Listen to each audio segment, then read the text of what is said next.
Everybody wants to shine like a star, but nobody dares to wake up at fajr.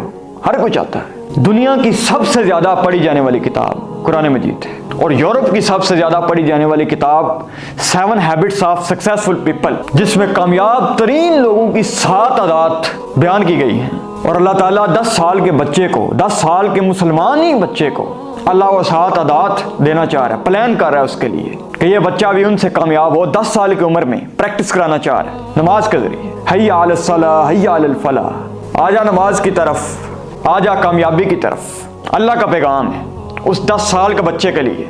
10 साल के बच्चे के लिए अल्लाह क्या क्या प्लानिंग कर रहे हैं। एक प्लानिंग तो हम करते हैं ना फ्यूचर के बारे में कि किस स्कूल में जाना है, किस सोबत में बैठना है, कौन कौन सी आदतें होनी चाहिए एक बच्चे की, छोटे बच्चे की। एक प्लानिंग अल्लाह कर रहा है 10 साल के बच्चे के लिए नमाज के जरिए।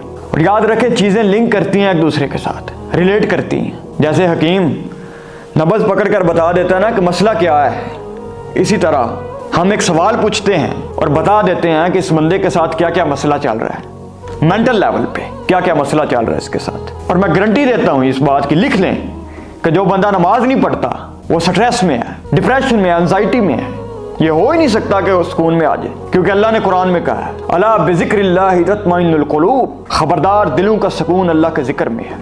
There is no doubt, there is no doubt, Allah के जिक्र में ही दिलों का सुकून है। और अल्लाह ने उस 10 साल बच्चे के लिए क्या क्या प्लान कर रखा है। और इसी बच्चे को वो माँ कह रही होती है बेटा सो जा, बेटा सो जा, सुबह स्कूल भी जाना है। ये नहीं कहती बेटा सो जा, कहीं तेरी फजर की नमाज ना रह जाए। काश हमारी माँ भी ये कहती, नहीं कहती माँ।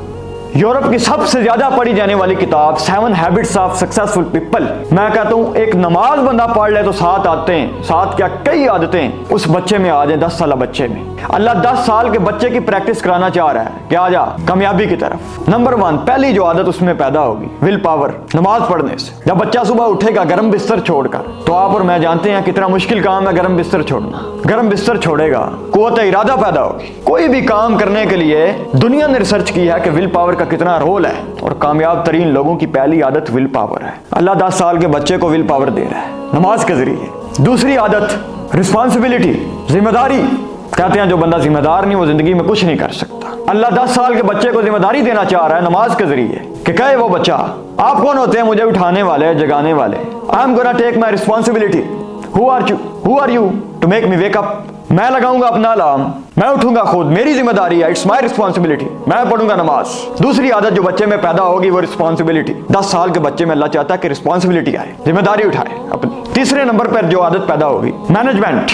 बच्चा क्लास में है, महफिल में है या वलीमे पे है, मैनेजमेंट इसे कहते हैं कि हालात जैसे भी हो जाएं परफॉर्मेंस में कमी ना आए। और उस बच्चे में मैनेजमेंट पैदा होगी, वो कहेगा दुनिया इधर दी इधर हो जाए मैं नमाज नहीं छड़नी, भावे मैं ट्रेन च भावे क्लास च भावे वलीमे च भावे महफिल च, मैं छोड़ के जाऊंगा अल्लाह के लिए नमाज पढ़ने।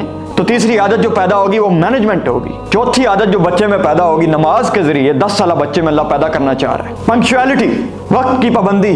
10 साल का बच्चा, अल्लाह चाहता है मेरा 10 साल का बच्चा, मुसलमान बच्चा वक्त पर पाबंद हो जाए, अपने काम वक्त पर सरंजाम दे। और नमाज पढ़ेगा तो 5 वक्त की नमाज वक्त पर पढ़ना, इससे बड़ा क्या मैदान होगा प्रैक्टिस का। अल्लाह 10 साल के बच्चे की प्रैक्टिस कराना चाह रहा है कि सारी जिंदगी वक्त का पाबंद रहे। पांचवी आदत जो नमाज पढ़ने से एक 10 साल बच्चे में अल्लाह पैदा करना चाह रहा है वो बिलीव है, यकीन। वो यकीन के बंदा महफिल छोड़े कि excuse me guys I have to go off a prayer. वो यकीन के बंदा छोड़े वलीमा और कहे कि अल्लाह मुझे 2 खाने देगा। एक बार मैं अपने भाई के साथ जा रहा था, वलीमा था 1 बजे। आप जानते हैं पाकिस्तान में तो वलीमा 1 बजे टाइम होता है, तो 4 बजे जा खाना मिलता है। रास्ते में मैंने कहा नमाज पढ़ते ही जाएंगे, हम पहले ही निकले थे 4 के करीब, तो टाइम थोड़ा था। मस्जिद में गए, नमाज पढ़ी और मैंने उसे कहा आज देखते हैं अल्लाह के लिए हमने वलीमा छोड़ा है, वलीमे की रोटी हो सकता मिले ना मिले कोई पता नहीं है, हम जा रहे हैं नमाज पढ़ने। नमाज पढ़ के निकले तो गए वलीमे पे, तो हाल में एंटर हुए तो देखा कि काम नेड़े लग गए, फट्टे चुकी गए। मैंने कहा चलो यार बैठते हैं, गुजारा कर लेते हैं, बस जिन्ना को हो गया काफ़ी। हमने टेस्ट किए यूनिक आइटम्स। पहले मैं जब एंटर हुआ हॉल में तो मैंने कहा यार बंदे नज़र नहीं पे आते, अपने वाकफ को बंदा नहीं नज़र आया थे। हर बार निकले तो नज़र पे ही दूसरे हाल थे। अब दूसरे हाल में देखा तो अपने लोग हैं सारे। हम गए अंदर तो पता चला कि वो हमारी शादी नहीं थी जहाँ से हम खाएं, हमारा तो वलीमा ये था। हमें बाद में पता चला कि हमारा वलीमा ये था। बहरहाल हमने खाना खाया तो अल्लाह ने 2-2 खाने खिलाए। अल्लाह ने 2-2 खाने खिलाए। अब मेरे भाई को कितना यकीन बना होगा अल्लाह पे कि किस तरह अल्लाह 2 खाने देता है। इसी तरह जब माँ बच्चे को कहती है ना, बेटा होमवर्क छोड़ दो, जा नमाज पढ़ के आ। नमाज जरूरी है, नमाज प्रायोरिटी है। छोड़ दे होमवर्क, छोड़ दे हर वो काम, जा नमाज पढ़, अल्लाह खैर करेगा, अल्लाह मेहरबानी करेगा। फिर एक यकीन आता है बच्चे में, वो यकीन चाहिए। हर 5वीं आदत यकीन पैदा होगा बच्चे में। 6ठी आदत वो शेयरिंग एटीट्यूड है। आमतौर पर बच्चे शेयर नहीं करते अपनी चीज एक दूसरे के साथ। बच्चे क्या, यहाँ बड़े भी नहीं करते शेयर। जब वो सुनेगा दर्स में अल्लाह के नबी का फरमान सल्लल्लाहु अलैहि वसल्लम कि मुसलमान वो है, ये डेफिनेशन है मुसलमान की, मुसलमान वो है जो अपने भाई के लिए वही सोचे जो वो अपने लिए सोचता है। तो एक अच्छा मुसलमान बनने की खातिर मिल बैठ खाने के लिए वो तैयार होगा। अल्लाह 10 साल के बच्चे को शेयरिंग एटीट्यूड देना चाह रहा है कि मुसलमान का बच्चा, 10 साल का बच्चा अपने नफ्स को कंट्रोल करके अपनी चीज बांटे।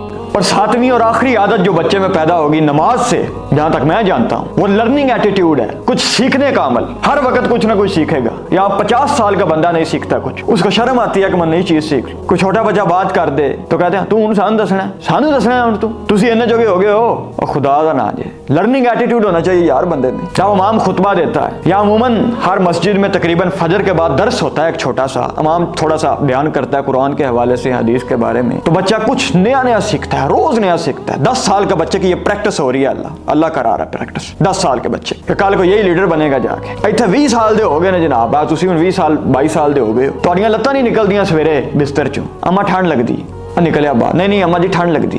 खुदा का ना आ जाए यार, अल्लाह ने थोड़ी प्रैक्टिस वास्ते 10 साल तो प्लानिंग की। 10 साल का बच्चा दी प्लानिंग अल्लाह कर रहा है कि मैं लीडर बनावा। तुसा नमाज में मजाक ले यार, मेहरबानी करो यार, नमाज पढ़िया करो। की हो गया जी, प्रायोरिटी रखो। दुनिया इधर की इधर हो जाए, मैं नहीं छड़नी नमाज यार। सुबह से शाम आप कामयाबी के लिए भागते हैं, मेहनत करते हैं, लेकिन अल्लाह कह रहा है कि आजा नमाज की तरफ, आजा कामयाबी की तरफ। कोई तो हिकमत है इस बात में, कोई तो है हिकमत। नमाज प्रायोरिटी होनी चाहिए यार, नमाज प्रायोरिटी होनी चाहिए। ऐसा एटीट्यूड होना चाहिए एक बच्चे का क्योंकि यार guys please I have to go off for prayer. अगर क्लास में है तो कहे teacher I have to go off for prayer. अगर वलीमे पे है तो छोड़ेगा वलीमा। मैं छोड़ रहा हूँ अल्लाह के लिए, नमाज के लिए, अल्लाह मुझे देगा, 2-2 खाने देगा अल्लाह मुझे। अगर आपकी ये प्रैक्टिस लगातार हुई होती, अगर आप इस प्रैक्टिस में से गुजरते तो आज आप यहाँ ना खड़े होते, आप एक लीडर होते। अल्लाह चाहता है कि मैं कैपेसिटी बिल्डिंग करूँ उस बच्चे की। 10 साल के बच्चे की कैपेसिटी बिल्डिंग हो रही है दीन में, इस्लाम में। और आप अंग्रेजों की किताबें पढ़ते हैं। मैंने तो अभी कुरान मजीद की एक आयत की अभी मैंने एक्सप्लेनेशन दी है, सूरतुल मोमिनून, क़द अफ़लहल मोमिनून अल्लज़ीना हुम फ़ी सलातिहिम ख़ाशिऊन। तहक़ीक़ बेशक मोमिन कामयाब हो गए, वो लोग जो अपनी नमाजों के बारे में खौफ रखते हैं कि साड़ी रह ना जाए यार, नमाज ना रह जाए, वो लोग कामयाब हो गए।